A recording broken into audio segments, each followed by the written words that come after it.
Welcome back to eventurer. So Ola S1 Pro Plus ആണിത്.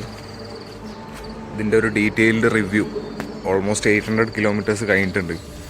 അപ്പം 800 കിലോമീറ്റേഴ്സിലുള്ള ഒരു യൂസർ എക്സ്പീരിയൻസും അതേപോലെ തന്നെ റിവ്യൂവും കാര്യങ്ങളും പ്രോസ് ആൻഡ് കോൺസ് ആണ് ഈ വീഡിയോയിൽ ഷെയർ ചെയ്യാൻ പോകുന്നത്. അപ്പോൾ ഈ വണ്ടി എന്ന് പറഞ്ഞാൽ ഒല S1 Pro Plus Gen 3 4 kWh variant ആണ്. ജെറ്റ് ബ്ലാക്ക് കളറാണ്. സോ എനിക്കിവിടെ കാണാം.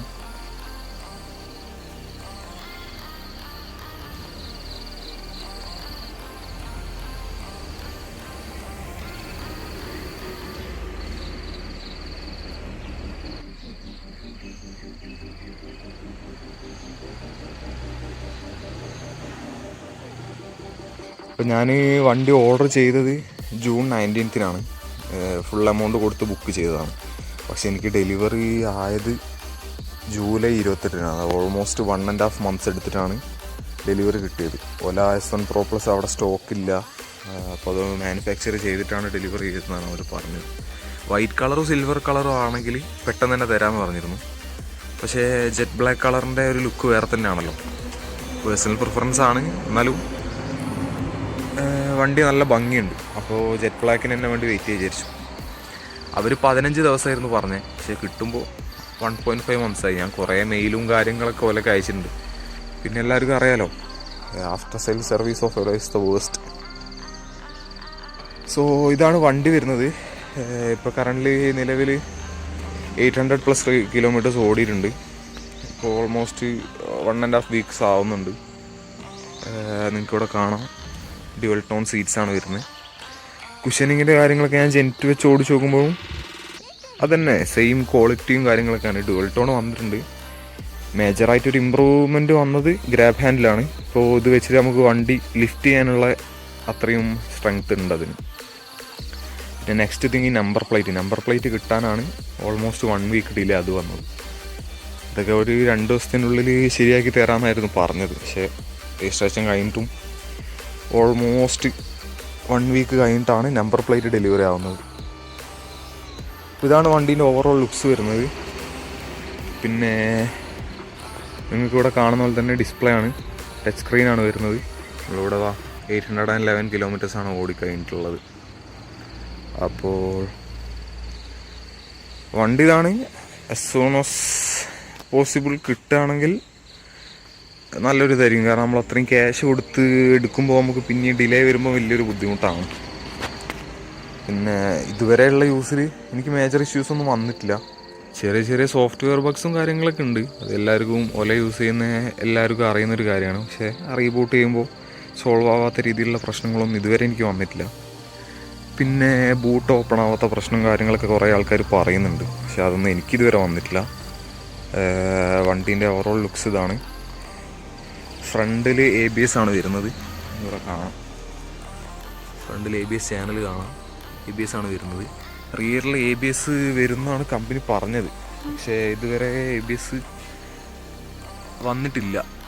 സോഫ്റ്റ്വെയർ ABS കമ്മിങ് സൂൺ എന്നുള്ള രീതിയിലാണ് കാണിക്കുന്നത്. പിന്നെ ഈ ടയറിൻ്റെ റെഡ് ഗ്രിപ്സ് കണ്ടില്ലേ, റെഡ് സ്ട്രിപ്സ്. ആ സ്ട്രിപ്സ് അത്യാവശ്യം നല്ല ഭംഗിയായിട്ട് തോന്നി. അത് Gen 3 വരുന്നതാണ്. അത് ബ്ലാക്കിനും ജെറ്റ് ബ്ലാക്ക് കളറിനും വൈറ്റ് കളറിനും മാത്രമാണ് ഈ റെഡ് സ്ട്രിപ്പ് വരുന്നത്. എഗെയിൻ പേഴ്സണൽ പ്രിഫറൻസ് ആണ്. പക്ഷേ കാണുമ്പോൾ കുഴപ്പമില്ലാത്ത ലുക്കാണ്. പ്രോപ്പസിന് നിങ്ങൾക്ക് ഇവിടെ കാണാൻ പറ്റുന്ന പോലെ ഒരു 13 kW മിഡ് ഡ്രൈവ് IPM മോട്ടറാണ് കൊടുത്തിട്ടുള്ളത് കമ്പനി. നല്ല പവറാണ് വണ്ടി. S1 Pro Plus എടുക്കാന്നുള്ള മെയിൻ റീസണായിട്ട് പറയാൻ തന്നെ പവർ കൺസിഡർ ചെയ്തിട്ടാണ്. ഇപ്പോൾ 11 kW ആണ് ബാക്കിയുള്ള S1 Pro വേരിയൻ്റ് വരുന്നത്. ഇത് 13 kW ആണ്. 13 kW പറയുമ്പോൾ ഓൾമോസ്റ്റ് 17.58 സംതിങ് ലൈക്ക് ഹോഴ്സ് പവറാണ് വരുന്നത്. അപ്പോൾ അതിനുള്ള വണ്ടി കാണിക്കുന്നുണ്ട് പവർ. പിന്നെ 58 Nm ടോർക്കാണ് മാക്സിമം ടോർക്ക് വരുന്നത്. 58 Nm ടോർക്ക് എന്നൊക്കെ പറഞ്ഞാൽ ഇൻസെയിൻ ടോർക്കാണ്. കുഴപ്പമില്ല, വണ്ടി നല്ല വണ്ടിയാണ്. പിന്നെ ഈ ഡിലേയും കാര്യങ്ങളൊക്കെ മാറ്റി വെച്ച് കഴിഞ്ഞാൽ വണ്ടി കുഴപ്പമില്ലാത്ത രീതിയിൽ പെർഫോം ചെയ്യുന്നുണ്ട്. പിന്നെ നെക്സ്റ്റായിട്ടൊരു കാര്യം പറയാനുള്ളത് വണ്ടീൻ്റെ സൗണ്ടാണ്. അതായത് ചെയിൻ ഡ്രൈവിൻ്റെ സൗണ്ട് ഉണ്ട്, അത് നോർമൽ എല്ലാ ജെൻ 3 പ്ലാറ്റ്ഫോമിൽ വരുന്ന എല്ലാ വണ്ടികൾക്കും ആ ഒരു സൗണ്ട് വരുന്നുണ്ട്. പക്ഷേ ഈ S1 Pro Plusൻ്റെ മോട്ടർ തന്നെ സൗണ്ടുള്ള മോട്ടറാണ്. അത് ഞാൻ ഷോർട്സിൽ അപ്ലോഡ് ചെയ്തിട്ടുണ്ട്, അതിൻ്റെ മോട്ടർ സൗണ്ടും ചെയിൻ സൗണ്ടും. അത് ലൂബ്രിക്കേഷൻ്റെ മുമ്പുള്ളതാണ് ഞാൻ പോസ്റ്റ് ചെയ്തത്. ഇപ്പോൾ ലൂബ് ഇട്ട് കഴിഞ്ഞാൽ ചെയിൻ്റെ സൗണ്ട് വളരെ നല്ല രീതിയിൽ തന്നെ കുറഞ്ഞിട്ടുണ്ട്. അപ്പോൾ മോട്ടർ സൗണ്ട് ഉണ്ട്. മോട്ടർ നമ്മൾ ആക്സിലറേറ്റ് ചെയ്യുന്ന സമയത്ത് മോട്ടറിന് അത്യാവശ്യം സൗണ്ട് പ്രൊഡ്യൂസ് ചെയ്യുന്നുണ്ട്. പിന്നെ ചാർജറിനെ കുറിച്ച് പറയുകയാണെങ്കിൽ S1 Pro Plusൽ വന്നിട്ടുള്ളത് പുതിയ ഒരു ചാർജറാണ് കാണുന്നത്. ജെൻ 3 പ്ലാറ്റ്ഫോമിലുള്ള കുറേ റോഡ്സ്റ്റർ എക്സിനും കാര്യങ്ങളൊക്കെ വരുന്ന ഒരു ചാർജറാണ്. അതിൻ്റെ ഒരു പ്രത്യേകത എന്ന് പറയുകയാണെങ്കിൽ നമുക്ക് 5 amps സോക്കറ്റിൽ കുത്താൻ പറ്റും. അതായത് നമ്മളെ വീട്ടിലുള്ള നോർമൽ പ്ലഗിൽ കുത്തിയാൽ തന്നെ ഒരു ഓവർലോഡും കാര്യങ്ങളൊന്നും ഇല്ലാണ്ട് തന്നെ വണ്ടി ചാർജ് ചെയ്യാൻ പറ്റും. പിന്നെ നെക്സ്റ്റ് ഒരു കാര്യം, S1 Pro Plusൽ 2 സ്പീക്കേഴ്സ് വർക്കിംഗ് ആണ്. S1 Proയിലൊക്കെ കുറേ ആൾക്കാർ ഒരു സ്പീക്കർ മാത്രമേ വർക്ക് ചെയ്യുന്നുള്ളൂ, ഒന്ന് ഡമ്മിയാന്നൊക്കെ പറഞ്ഞിട്ട് കണ്ടു. പക്ഷെ ഇതിൽ 2 സ്പീക്കേഴ്സും വർക്ക് ചെയ്യുന്നുണ്ട്. പിന്നെ അതേപോലെ തന്നെ ചാർജിങ് സോക്കറ്റ് നിങ്ങൾക്ക് ഇവിടെ കാണാം. ഇതാണ് ചാർജിങ് സോക്കറ്റ്. അതിൻ്റെ ഉള്ളൊരു ക്യാപ്പ്, ഇത് ഞാൻ ഫ്ലിപ്കാർട്ടിൽ നിന്ന് വാങ്ങിയിട്ട് വെച്ചതാണ്. കാരണം മഴ പെയ്യുമ്പോൾ വെള്ളം എന്തായാലും ഉള്ളിലേക്ക് ചെറുതായിട്ട് കയറുന്നുണ്ട്. അപ്പോൾ അത് ചാർജിങ്ങിന് ഒരു ഇഷ്യൂ ആവണ്ട എന്നുള്ള രീതിയിൽ വാങ്ങി വെച്ചതാണ്. അതേപോലെ തന്നെ സ്റ്റാൻഡ്, ഓലേൻ്റെ ഒരു നെഗറ്റീവ് കമൻസ് ആയിട്ട് എല്ലാവരും പറയുന്ന കാര്യമാണ് സ്റ്റാൻഡ്. ചെരിവും കാര്യങ്ങളൊന്നുള്ള സ്ഥലത്ത് മാക്സിമം വെക്കാതിരിക്കുക എന്നുള്ളതാണ് എനിക്ക് പറയാനുള്ളത്. കാരണം അങ്ങനത്തെ സ്ഥലത്തൊക്കെ വെച്ച് കഴിഞ്ഞാൽ ചിലപ്പോൾ നമ്മൾ വിചാരിക്കുന്ന പോലെ വണ്ടി നിൽക്കണമെന്നില്ല. പിന്നെ ഇതിൻ്റെ ടയർ കണ്ടില്ലേ, 110 സെക്ഷൻ ടയറാണ് ഫ്രണ്ടിലും റിയറിലും വരുന്നത്. നോർമൽ S1 Pro സീരീസിൽ നമുക്ക് 90-90-12 ആണ്. ഇത് 110-70-12 അതാണ് ടയർ സൈസ് വരുന്നത്. ഞങ്ങൾക്കിവിടെ കാണിച്ചു തരാം. 110-70-12 ആണ്. വീതിയുള്ള ടയർ ആയതുകൊണ്ട് തന്നെ റോഡ് ഗ്രിപ്പ് പ്ലസ് ബ്രേക്കിംഗ് നല്ല എഫിഷ്യൻ്റ് ആണ്. ABS കിക്കിങ് ചെയ്യുന്നുണ്ട്. ഒരു സഡൻ ബ്രേക്ക് ഇടേണ്ട സിറ്റുവേഷൻ എനിക്ക് വന്നിട്ടുണ്ട്. അതിൽ ABS കറക്റ്റ് കിക്കിങ് ചെയ്തിട്ടുമുണ്ട്. ABS പെർഫോമൻസ് ഗുഡാണ്. പിന്നെ റിയറിലേക്ക് ഞാൻ വരുമ്പോൾ നേരത്തെ പറഞ്ഞ പോലെ ABS ഇതുവരെ ഇനേബിൾ ആയിട്ടില്ല. പിന്നെ മൂവോയ്സ് പ്ലസ് ആണ്. മൂവോയ്സ് പ്ലസ് 10,000 ആണ് ഇവർ ചാർജ് ചെയ്യുന്ന റേറ്റ്. അപ്പം ഓല S1 Pro Plus എടുക്കുന്ന സമയത്ത് ഇപ്പോൾ കറൻ്റ്ലി മൂവോയ്സ് പ്ലസ് ഇല്ലാതെ എടുക്കാനുള്ള ഓപ്ഷൻ ഇല്ല. അതുകൊണ്ട് തന്നെ ഞാൻ മൂവോയ്സ് പ്ലസ് എടുത്തിട്ടുണ്ട്. ഇതാണ് വണ്ടി. അപ്പോൾ സോ ഫാർ സോ ഗുഡ്. ഞാൻ ഒരു പ്രാവശ്യം ചെയിൻ ലൂബ് ചെയ്തിട്ടുണ്ട്. ഞാൻ ഓൾമോസ്റ്റ് 700 kilometers ആയി. പക്ഷേ എല്ലാവരും ഒരു 500 kilometers ആകുമ്പോൾ തന്നെ ചെയിൻ ലൂബ് ചെയ്യാൻ നോക്കുക. അത് ഇവരുടെ കമ്പനിയിൽ നിന്ന് ഇൻബിൽട്ടായിട്ട് വരുന്നത് ഒരു ഗ്രീസ് പോലത്തെ മെറ്റീരിയലാണ്. അപ്പോൾ അത് പെട്ടെന്ന് തന്നെ ഡസ്റ്റും ചളിയൊക്കെ ഇപ്പോൾ മൺസൂൺ സീസൺ ആയതുകൊണ്ട് തന്നെ നല്ല രീതിയിൽ ചളിയും ഇതൊക്കെ അബ്സോർബ് ചെയ്യുന്നുണ്ട്. അപ്പം ചെയിനൊക്കെ ക്ലീൻ ചെയ്തിട്ട് ചെയിൻ ലൂബ് ഇട്ട് കഴിഞ്ഞാൽ ഇതിപ്പോൾ ഇന്നലെ അപ്ലൈ ചെയ്തിട്ടുള്ളൂ. അതിൻ്റെ ആ ഒരു വൃത്തിയാണ് കാണുന്നത്. നമുക്ക് കുറച്ചും കൂടി വണ്ടി സ്മൂത്താണ്. അതായത് ചെയിൻ സൗണ്ട് വളരെ കുറയും. ഓക്കെ. പിന്നെ എല്ലാവരും വണ്ടി എടുക്കുമ്പോൾ നല്ല രീതിയിൽ തന്നെ ഇൻസ്പെക്റ്റ് ചെയ്തിട്ട് എടുക്കുക. അതാണ് മെയിനായിട്ട് പറയുള്ളത്. എനിക്കിതാ ഇവിടെ ഡെലിവറി ടൈമിൽ തന്നെ ചെറിയൊരു സ്ക്രാച്ച് കാണാനുണ്ട്. അതായത് അതിനുള്ള കാര്യങ്ങൾ അവർ അറേഞ്ച് ചെയ്ത് തരാൻ റെഡിയാക്കാനുള്ളതാണ് പറഞ്ഞത്. പക്ഷേ ഇതുവരെ ഒരു അപ്ഡേറ്റ്സും കാര്യങ്ങളൊന്നും ഇല്ല. ഓക്കെ. അപ്പോൾ ഡെലിവറി ടൈമിൽ എല്ലാവരും ഒന്ന് നല്ല രീതിയിൽ തന്നെ ടെസ്റ്റ് ഡ്രൈവ് ചെയ്ത് കഴിഞ്ഞിട്ട് മാത്രം ഷോറൂമിൽ നിന്ന് വണ്ടി കൊണ്ടുപോവുക. ഞാൻ നല്ല രീതിയിൽ ചെക്ക് ചെയ്തിരുന്നു. പക്ഷേ ഒരു ഈവനിങ് ടൈമിലായിരുന്നു ഡെലിവറി. അപ്പോൾ വലിയ രീതിയിൽ വിസിബിലിറ്റി ഉണ്ടായിരുന്നില്ല. അപ്പോൾ അതുകൊണ്ട് തന്നെ സ്ക്രാച്ചസ് വീട്ടിലെത്തി കഴിഞ്ഞിട്ടാണ് കാണുന്നത്. അത് ഇവർ ട്രക്കിൽ ട്രാൻസ്പോർട്ട് ചെയ്യുന്ന സമയത്ത് വന്നതാണെന്ന് കമ്പനിയിൽ നിന്ന് പറഞ്ഞത്. ഇതാണ് ഇതിൻ്റെ ഡിസ്പ്ലേ വരുന്നത്. നമുക്ക് ഇഷ്ടമുള്ള വിൻറ്റേജ് മോഡ്, അതേപോലെ മോഡല്ല, ഇത് ജസ്റ്റ് യൂസർ ഇൻ്റർഫേസ് പോലെയാണ്. ഡിഫറെൻ്റ് ആനിമേഷൻസ് ആണ് വേറെ ഇതിന് വരിക. കെയർ എന്ന് പറഞ്ഞ ഒരു മോഡുണ്ട്. ഇതൊക്കെ ഡാർക്ക് തീമിലാണ് കേട്ടോ. ഇതിൻ്റെ ലൈറ്റ് തീം വേണം നമുക്ക് അപ്ലൈ ചെയ്യാം. അതവിടെ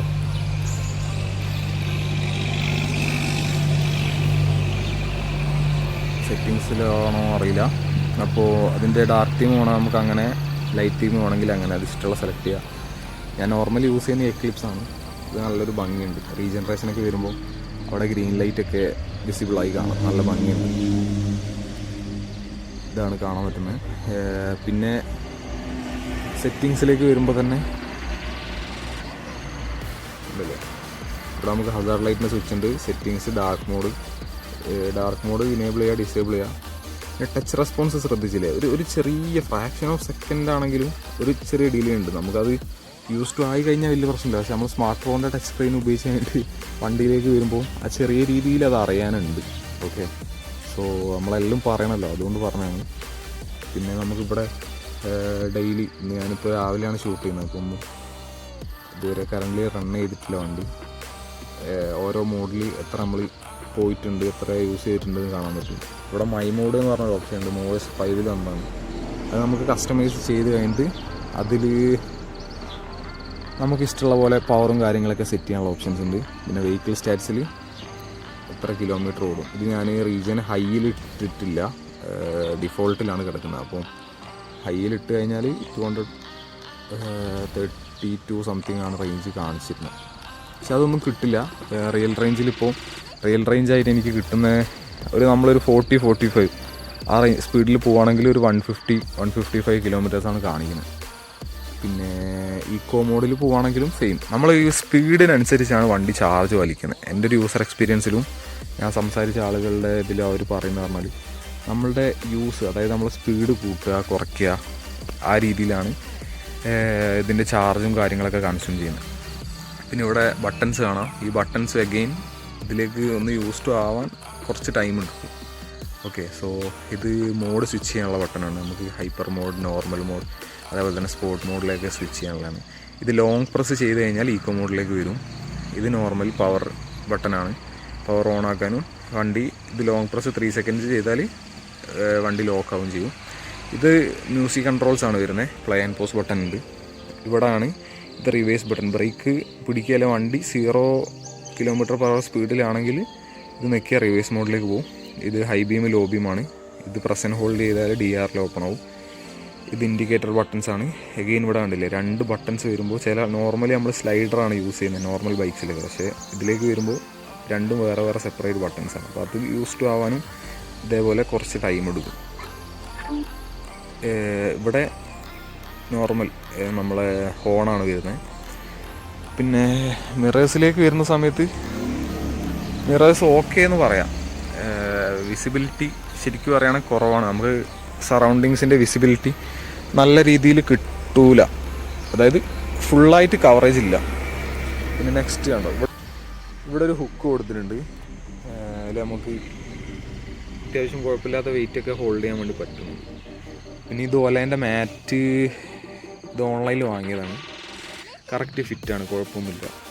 200 സംതിങ് ആണ് റേറ്റ് വരുന്നത്. ആ റേറ്റിനുള്ളതുണ്ട്. ഇതും നേരത്തെ ഞാൻ കാണിച്ചെന്ന ചാർജിങ് ക്യാപ്പും അത് രണ്ടും കൂടിയാണ് ഒരുമിച്ചിട്ട് വാങ്ങിയിട്ടുള്ളത്. പിന്നെ ഹാൻഡിൽ ബാറിനെ കുറിച്ച് പറയുകയാണെങ്കിൽ നമ്മളെ നോർമൽ IC എൻജിൻസിൽ കാണുന്നതിനെക്കാട്ടും കുറച്ചും കൂടി തടി കൂടിയ ഒരു ഹാൻഡിൽ ബാറാണ്. കുഴപ്പമില്ല. പിന്നെ ഗ്രിപ്പും കാര്യങ്ങളൊക്കെ ഒക്കെയാണ്. പക്ഷേ കുറേ നേരം യൂസ് ചെയ്യുന്ന സമയത്ത് കൈ കുറച്ചൊരു പെയിന് വരുന്നുണ്ട്. എന്തുകൊണ്ടാണ് അറിയില്ല. ഇതിൻ്റെ ഫ്രിക്ഷൻ കാരണമാണോ അല്ലെങ്കിൽ ബ്ലഡ് സർക്കുലേഷൻ്റെ അങ്ങനെ എന്തെങ്കിലും ഇഷ്യൂ ആണോ അറിയില്ല. അതേപോലെ ബ്രേക്ക് ലീവേഴ്സൊക്കെ ക്വാളിറ്റി ഉണ്ട്, പക്ഷേ കുറച്ച് ടൈറ്റാണ്. വാങ്ങിയപ്പോൾ നല്ല ടൈറ്റ് ആയിരുന്നു. ഇപ്പോൾ യൂസ് ചെയ്ത് ടൈറ്റ്നെസ്സൊക്കെ കുറഞ്ഞിട്ടുണ്ട്. പിന്നെ നെക്സ്റ്റാണ് നമ്മളുടെ റീജനറേഷനെ കുറിച്ച് പറയുകയാണെങ്കിൽ ഇലക്ട്രിക് സ്കൂട്ടറിൽ ഞാൻ ഓൾമോസ്റ്റ് എല്ലാ സ്കൂട്ടേഴ്സും ടെസ്റ്റ് ഡ്രൈവ് ചെയ്തിരുന്നു. പക്ഷേ ഇത്രയും പവർഫുൾ ആയിട്ടുള്ള റീജനറേഷൻ ഒലയിൽ മാത്രമേ ഉള്ളൂ. അതായത് റീജനറേഷൻ്റെ ടോപ്പിൽ ഇടുകയാണെങ്കിൽ നമുക്ക് ശരിക്കും നമ്മൾ സഡൻ ബ്രേക്ക് ഇടുന്ന സ്പീഡിൽ വണ്ടി സ്ലോ ആവും.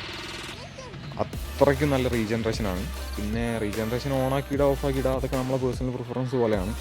പക്ഷേ ബ്രേക്ക് പാഡിൻ്റെ ലൈഫ് കൂടണമെങ്കിൽ റീജനറേഷൻ ഞാൻ ഡെയിലി ബേസിസിൽ ശരിക്കും ബ്രേക്ക് യൂസ് ചെയ്യുന്നത് വളരെ കുറവാണ്. ഇതുകൊണ്ടോ ഇത് ഇത്രയും വലിയൊരു കയറ്റാണ്. അപ്പോൾ ഇത് തിരിച്ചിറക്കുമ്പോൾ മാത്രമാണ് മെയിനായിട്ട് ബ്രേക്ക് യൂസ് ചെയ്യുന്നത്. ഓക്കെ, സോ അതൊക്കെയാണ് ഇതിൻ്റെ ഡീറ്റെയിൽസ്. അപ്പോൾ ഇതിൻ്റെ കുറച്ചും കൂടി കഴിഞ്ഞിട്ടുള്ള ഞാൻ റേഞ്ചും കാര്യങ്ങളൊക്കെ ഉള്ള ഒരു റിവ്യൂ ഇടാൻ വിചാരിക്കുന്നുണ്ട്. ചാനലെല്ലാവരും താല്പര്യമുള്ളവരൊക്കെ സബ്സ്ക്രൈബ് ചെയ്ത് വെക്കുക. നെക്സ്റ്റ് വീഡിയോസ് നിങ്ങൾക്ക് കാണാൻ വേണ്ടി പറ്റും. ഇനി ഇതിൽ നിങ്ങൾക്ക് എന്താണ് ഇതിൽ അറിയേണ്ടതെന്നുള്ള കാര്യങ്ങളൊക്കെ ഒന്നുണ്ടെങ്കിൽ ജസ്റ്റ് പറഞ്ഞാൽ മതി. ബൂട്ട് സ്പേസും കാര്യങ്ങളൊക്കെ നോർമലാണ് വരുന്നത്. Gen 2ൻ്റെ ബൂട്ട് സ്പേസും കാര്യങ്ങളും തന്നെ വരുന്നത്. ഇനി ഈ ചെയിൻ കവർ അത്യാവശ്യം കുഴപ്പമില്ല. ഇത് നമ്മൾ റിമൂവ് ചെയ്ത് കഴിഞ്ഞിട്ടാണ് നമ്മൾ എന്താക്കുക ഇതിൽ ലൂബും കാര്യങ്ങളൊക്കെ ഇടുക. പിന്നെ പ്രാക്ടിക്കലി വലിയ ഒരു ഇഷ്യൂ ഞാൻ ഫേസ് ചെയ്തൊരു കാര്യം ഞാൻ പറഞ്ഞതാണ്. അതായത് ഇതിൻ്റെ എയർ, അതായത് കാറ്റടിക്കുന്ന, ഇവിടെ കാണാൻ കഴിയും, കാറ്റടിക്കുന്ന ആ ഒരു സാധനം കണ്ടില്ലേ, അത് നല്ല ബുദ്ധിമുട്ടാണ്. ഈ ഡിസ്ക് ഉള്ളത് കൊണ്ട് നോർമൽ പെട്രോൾ പമ്പ്സിലൊക്കെ ഉള്ള എയർ പമ്പ്സ് മീൻസ് കാറ്റ് എയർ ഫില്ല് ചെയ്യുന്ന സാധനം നീണ്ടിട്ടുണ്ടാവുക. അപ്പോൾ അത് ഇതിലെ നമുക്ക് കണക്ട് ചെയ്ത് അതിലേക്ക് കണക്ട് ചെയ്യാന്ന് പറയുന്നത് വലിയ ബുദ്ധിമുട്ടുള്ള കാര്യം. ഞാൻ 2-3 പെട്രോൾ പമ്പിൽ, നയാരേൻ്റെയൊക്കെ പെട്രോൾ പമ്പിലുള്ള സാധനം വെച്ചിട്ട് മീൻസ് എയർ നമുക്ക് ഫില്ല് ചെയ്യാൻ പറ്റുന്നില്ല. വലിയ ബുദ്ധിമുട്ട് ഈ ഡിസ്ക് ഉള്ളത് കൊണ്ട് തന്നെ. പിന്നെ അപ്പുറത്തെ സൈഡിൽ നിന്ന് എന്തായാലും പറ്റില്ല. നോർമൽ സ്കൂട്ടേഴ്സിനൊക്കെ ഇതിപ്പോൾ ജൂപ്പിറ്ററാണ്, ഇതിൻ്റെ കണ്ടോ ഒരു L ഷേപ്പിലാണുള്ളത്. അപ്പോൾ നമുക്ക് ഈസിലി എയർ ഫില്ല് ചെയ്യാൻ നല്ല സുഖം. ഇത് 2017 മോഡലിൽ വന്ന ഈ സ്കൂട്ടേഴ്സിൽ വരെ അവരത് ഇംപ്ലിമെൻറ്റ് ചെയ്തിട്ടുണ്ട്. ഇത് 2025 വന്ന സ്കൂട്ടറാണ്. ഇതിലിപ്പോഴും ആ ഒരു പ്രാക്ടിക്കാലിറ്റി ഇഷ്യൂ ഇതൊന്നും പോലെ കൺസിഡർ ചെയ്യുന്നില്ല. അപ്പോൾ അത് വലിയൊരു ഇഷ്യൂ ആണ്. കാരണം ഞാൻ അത്രയും ഇതൊന്ന് എയർ ഫില്ല് ചെയ്യാൻ വേണ്ടിയിട്ട് കുറേ കഷ്ടപ്പെട്ടിട്ടുണ്ട്. ഓൾമോസ്റ്റ് ഒരു 10 മിനിറ്റ്സിൻ്റെ അടുത്ത് എയർ ഫില്ല് ചെയ്യാൻ ചിലവായിട്ടുണ്ട്. ഓക്കെ, സോ അതെല്ലാവരും ഒന്ന് ശ്രദ്ധിക്കുക. അപ്പം എയർ ഫില്ല് ചെയ്യണമെങ്കിൽ കുറച്ച് ടൈം മുമ്പേ കൺസിഡർ ചെയ്ത് വെക്കണം. അതിന് വേണ്ടിയിട്ട് പറഞ്ഞു. So അത്രയൊക്കെയുള്ള video. ഓൾമോസ്റ്റ് എല്ലാം കവറായിട്ടുണ്ട് വിചാരിക്കുന്നു. ഇനി എന്തെങ്കിലും അപ്ഡേറ്റ്സോ കാര്യങ്ങളോ ലൈക്ക് വീഡിയോസ് നിങ്ങൾക്ക് ആവശ്യമുണ്ടെങ്കിൽ ജസ്റ്റ് കമൻറ്റ് ഡൗൺ ചെയ്താൽ മതി. ഓക്കെ, അത് നമ്മൾ വീഡിയോ ആയിട്ട് ചെയ്യുന്നതായിരിക്കും.